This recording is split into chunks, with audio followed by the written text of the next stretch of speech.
Hey guys, today's story is from a bygone era. A story about a man who survived on a hot island. The sea seemed calm that day, deceptively calm. The ship slowly cut through the waves of the Caribbean Sea, its masts creaking and breathing heavily, like a living creature weary from a long journey. On board was Pedro Serrano, a 16th-century sailor, an ordinary man among dozens just like him, unaware that very soon his name would become a symbol of superhuman resilience. He wasn't a hero, wasn't a captain, wasn't the chosen one. He was just doing his job, thinking of home, of the land he'd someday see again, and didn't even know that this journey would become his sentence and his legend simultaneously. The wind picked up suddenly. First, a light whistle through the rigging, then, a heavy roar, as if the sky itself had shifted. The waves began to grow, darken, and heave, as if the sea had decided to remind humans who was boss here. Storm. A shout rang out from the deck. Screams, scrambling, taut ropes, snapping sails. The planks cracked. The masts groaned. And the heavens opened up with torrents of water. Pedro grabbed the railing as the ship lurched sharply. He was tossed from side to side like a wood chip. Salt water flooded his eyes, stealing his breath. He heard prayers, curses, screams of terror. And suddenly, a crash. Dull, crushing, final. The ship had struck the reefs. The wood tore apart like fabric. The hull was splitting. The sea rushed in, taking everything, people, hopes, destinies. Pedro felt the deck give way beneath his feet. He was falling, tumbling, choking. The roar of water and the breaking ship filled his ears. At some point, he no longer knew which way was up and which was down. Only instinct. Only the will to breathe. He surfaced. He gasped for air. Before his eyes, chaos. Wreckage. People disappearing beneath the waves. And amidst this hell, a strip of land. A tiny island. Silent. Empty. A last chance. Pedro swam. Not knowing if he'd make it. Not knowing if there was life there. He swam because there was only one alternative, death. Every stroke was agony. His strength was failing him. Cramps seized his muscles. But the island was getting closer. And then, sand beneath his feet. He fell. Face down in the dirt. Alive. He lay there for a long time. A very long time. While the storm raged behind him, claiming the remains of the ship and everyone who hadn't managed to escape. When Pedro lifted his head, the sea was empty. No ship. No people. Only wreckage slowly bobbing on the waves. He was all alone. The island turned out to be tiny. Water all around. No trees. No freshwater river. No signs of life. The sun beat down mercilessly. His lips cracked. His throat burned with thirst. He walked around the island. Again and again.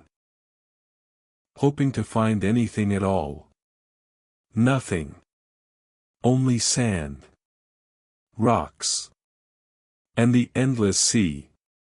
By evening, fear set in. Real. Clinging. Paralyzing. I'm going to die here, the thought crossed his mind for the first time. At night, the cold chilled him to the bone. No clothes. No shelter. No fire. He sat hugging his knees and staring at the stars. The same stars that had shone over the ship. Over his home. Over a world that was now out of reach. Hunger came the next day. Thirst, almost immediately. Pedro began to realize the terrible truth. Surviving on the island isn't a miracle, it's a daily war. He searched for anything edible. Shellfish. Small crabs. Sea turtles that sometimes washed ashore. He ate raw meat. With disgust. With desperation. He drank rainwater, collecting it in shells. He prayed for rain. And cursed the sun when it scorched the sky for weeks. The days blurred together. Weeks. Months. His beard grew out. His skin turned black. His eyes went wild, or so it seemed to him. He started talking to himself. Screaming into the void. Laughing and crying at the same time. Every ship passing in the distance was torture. He ran to the shore. Waved his arms. Screamed until he was hoarse. But they didn't see him, didn't hear him. The ships passed him by. Always by. And then Pedro realized. If he wants to live, he has to change. He started to think. To plan. To invent. He made knives out of stone. Hooks out of bone. He learned to catch fish. Learned to wait. He survived the first year. Then the second. Then the third. But loneliness was devouring him faster than hunger. Sometimes he talked to the sea. Sometimes, to the turtles. It was a good thing the turtles were there. Living souls, after all. Sometimes he spoke to the shadows. He didn't know that fate had something incredible in store for him. That one day his solitude would be broken. That friendship, fear, and salvation lay ahead. But for now, he was the only human being on a God-forsaken island. The sun rose over the island every day. Indifferent. Cruel. The same. For Pedro Serrano, days stopped having names. There were no Mondays, there were no Sundays. There was only, survived, and, still alive. The island didn't change. Sand, rocks, sea. And silence. Silence that made his ears ring. At first he counted the days, making notches on a rock. Then, he stopped. Why count if you don't know if you'll live until tomorrow? Hunger became his constant companion. It didn't leave. It didn't weaken. It lived inside. Pedro learned to read the sea. He watched the waves. The tides. For when the fish came closer to shore. He sat motionless for hours, holding his breath, he had to catch it. His hands trembled. His stomach cramped with pain. And then, a sharp movement. A stone knife. A lunge. Sometimes, luck. Sometimes, emptiness. Every fish caught was a celebration. He thanked the sea. He thanked God. He ate slowly, with respect, understanding that tomorrow there might be nothing. But the most terrible enemy was thirst. Rain became a miracle for him. When the first drops fell from the sky, he laughed. He cried. He set out shells, stone hollows, anything that could hold water. Sometimes there was no rain for weeks. His lips cracked until they bled. His tongue swelled. His head spun. He looked at the sea and hated it. So much water. And not a drop to drink. At night the cold came. Sharp. Piercing. He curled into a ball between the rocks. He pressed his knees to his chest. Listened to the wind howl, like a living creature. Sometimes it seemed to him that someone was walking nearby. That someone was watching.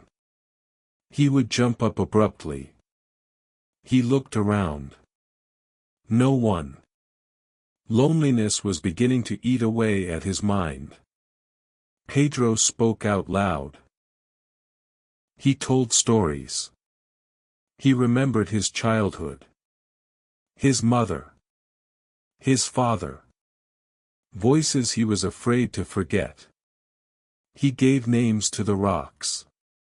He talked to the turtles. He begged the sea to return him home.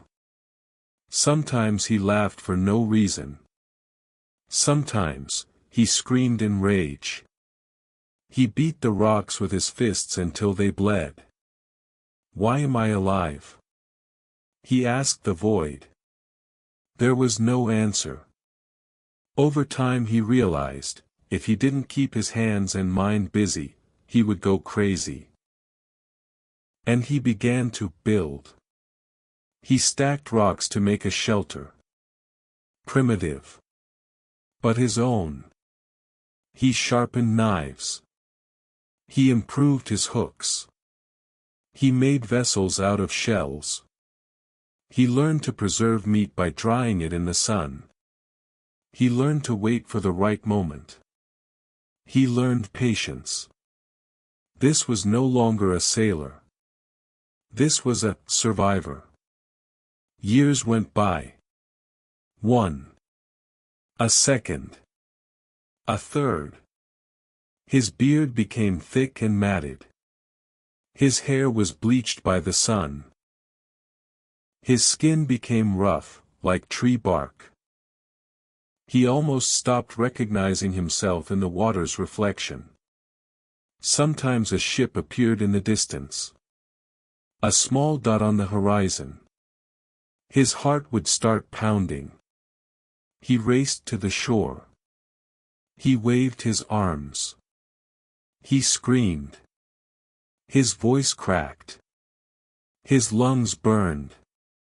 His arms went numb. But the ship sailed away. Always sailed away. After every such time, Pedro fell onto the sand. Without strength. Without hope. He cried like a child. Loudly. Without shame. One day he decided. If the ships don't see him, he will make them see. He began gathering dry seaweed. Bones. Anything that would burn. He tried to start a fire. Again and again. His fingers were wounded. His nails broken. And one day a spark appeared. Then smoke. Then a flame. Pedro screamed with delight. He danced. He laughed. Fire became his friend. Now, when a ship appeared, he lit piles of seaweed. Black smoke rose to the sky. Sometimes it seemed to him, they noticed. But again, nothing. Many years went by. So many that he stopped counting them. Loneliness became familiar. Dangerous. Quiet. And just then, when he had almost resigned himself, when he had stopped waiting, fate decided to strike one more time. One morning Pedro walked out to the shore and froze. On the sand, there were footprints. Not his. Someone else's. His heart stopped. His hands began to tremble. He walked slowly along the shore. The footprints led to the water. And suddenly, in the waves he saw a human figure. Alive. Real. Pedro didn't scream. He didn't run. He stood there, not believing his eyes. He was no longer alone. But he didn't know yet that this meeting would become a trial no less than loneliness. The figure in the water was getting closer. Slowly. Fighting the waves. As if life itself were clinging to the last of its strength. Pedro stood rooted to the spot. His heart was pounding so loud it seemed the sea could hear it. The man made it onto the shore. Collapsed onto the sand. Groaned. Alive. Real. Flesh and blood. And suddenly, a thought flashed through Pedro's mind that made his blood run cold. What if it's an enemy? What if he's dangerous? What if he takes my food, fire, life? Over the years of solitude, Pedro had changed. Become wild. Wary. Every sound was a threat. Every movement, a danger. He gripped the stone knife in his hand. Slowly approached. His legs were shaking. The man on the sand raised his head. Their eyes met. In his eyes was that same fear. That same pain. That same emptiness. He muttered something. The words were unintelligible. The language, foreign. Pedro took a step back. A hurricane of emotions raged in his chest. Joy. Horror. Disbelief. The stranger tried to get up, but collapsed back down. He was exhausted. His skin was sunburned. His lips were cracked. Pedro hesitated. To help meant taking a risk. But to leave him meant killing him. And then, he took a step forward. He offered him water. Supported him. Helped him up. The stranger looked at him like he was a ghost. Like he was salvation. Like he was a miracle. He introduced himself with gestures. Spoke. Pointed at himself. Pedro understood not the words, but the intonation. Pain. Gratitude. Despair. He took him to the shelter. Shared his food. It was a tough choice. Every bite now came at a price. For the first few days, they barely spoke.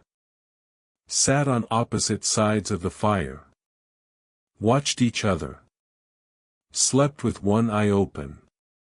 At night, Pedro woke up at every rustle. His hand immediately reached for his knife. He caught himself thinking. What if I don't want to share this island?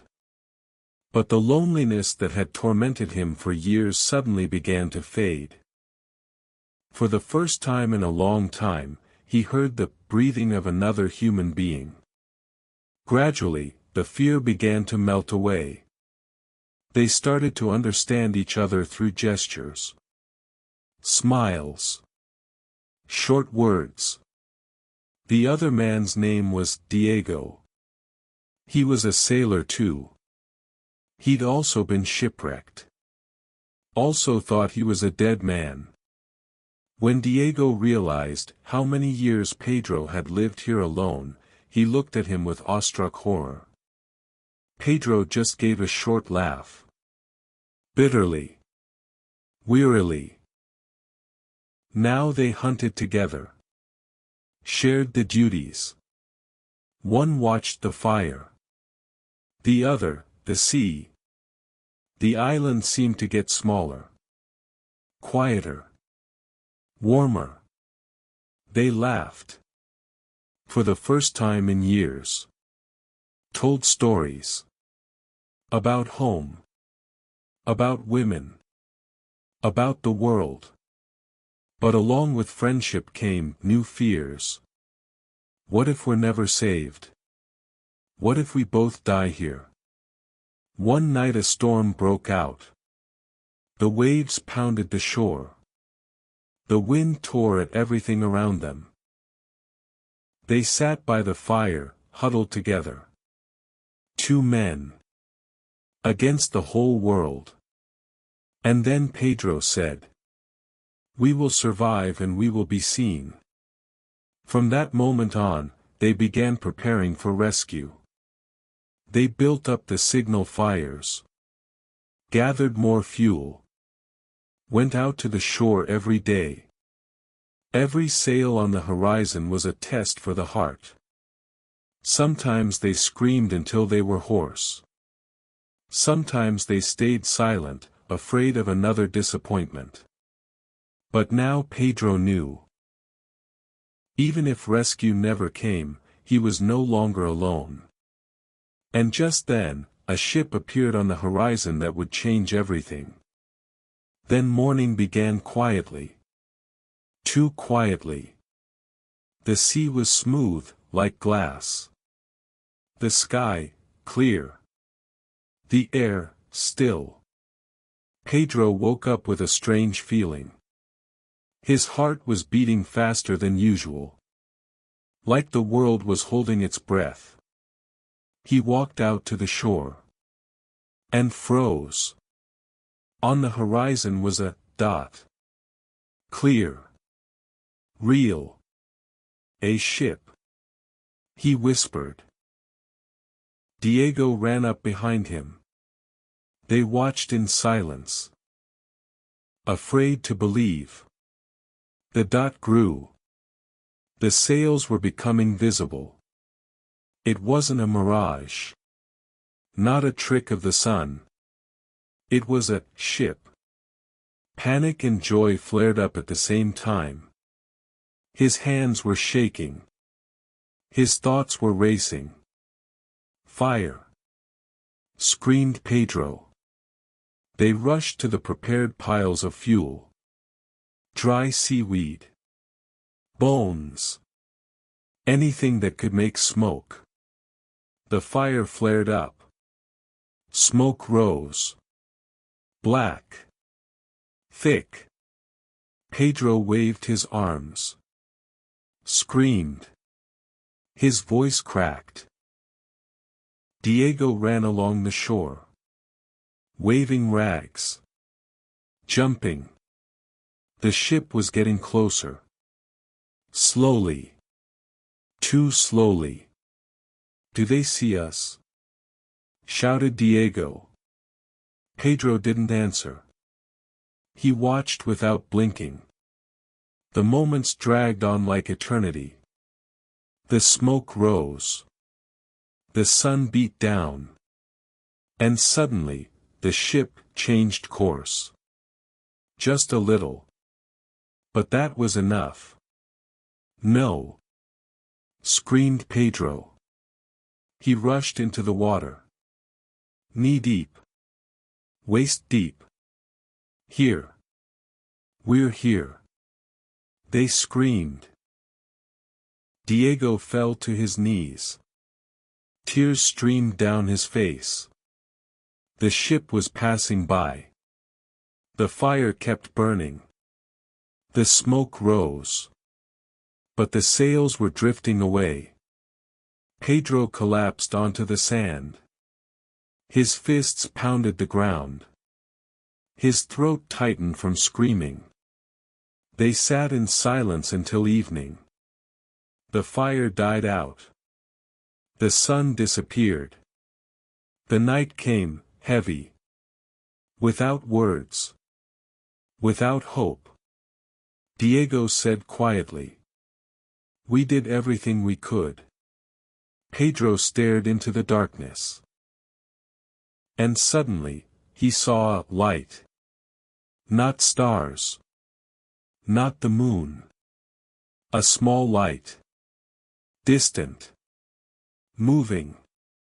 They watched, holding their breath. The light was getting closer. Getting brighter. It was a lantern. The ship was coming back. They didn't scream. They didn't move. Tears flowed on their own. At dawn, a rowboat approached the shore. People. Real ones. Pedro couldn't speak. His lips were trembling. The sailors looked at them like ghosts. Two wild men. With fire. With smoke. Who are you? A voice rang out. Pedro took a step forward. With difficulty. Slowly. We are survivors, he whispered. And in that moment, the world, which had been an island to him, crumbled. The longboat hit the sand softly. The rope was thrown. Men stepped onto the shore. To Pedro Serrano, it looked unreal. Like a dream.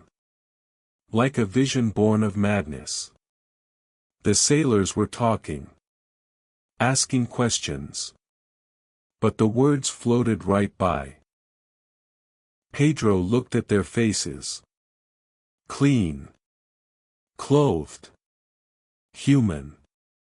He couldn't remember the last time he'd seen clothes. Real ones. Diego tried to step forward.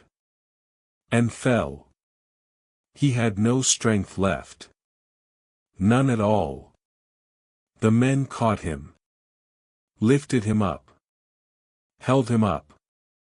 And then Pedro realized, this isn't a mirage. This is salvation. As they were led to the longboat, Pedro turned back. The island was quiet. Silent. The very island that had become his prison. And his home. And his teacher. He felt a strange ache. As if he were saying goodbye to a part of himself. The longboat pushed off from the shore. The island grew smaller. Disappeared.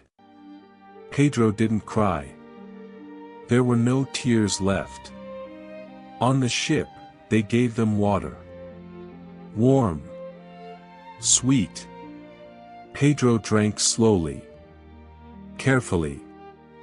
As if afraid they'd take it away. Food. Bread. Soup. His body trembled. His stomach cramped. The sailors looked at them with horror and respect. Before them were people who had defeated death. At night, Pedro couldn't sleep. The soft boards beneath him felt frightening. The rocking seemed strange. He woke up at every sound. Searched for the fire. The stone knife. Diego said quietly. We're home. But Pedro knew. Home is not a place. Home is what remains inside.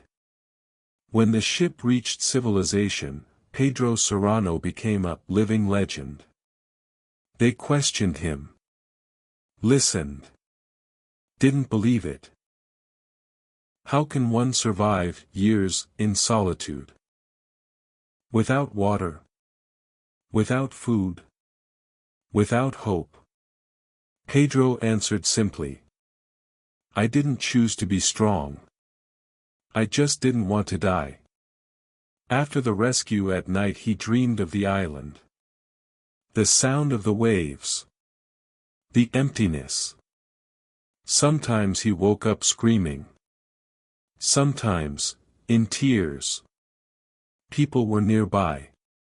But the loneliness wouldn't let go. He knew the cost of survival. He knew that a man could lose everything, except the will to live. The story of Pedro Serrano has survived the centuries.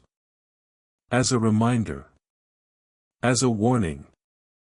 As proof. Even in total isolation. Even at the edge of the world. Man is capable of enduring. Because as long as he breathes, as long as he fights, he is alive. And, perhaps, somewhere out there, on a tiny island amidst the endless sea, the echo of the footsteps of the man who didn't give up still sounds. Tell me, were you impressed by this story?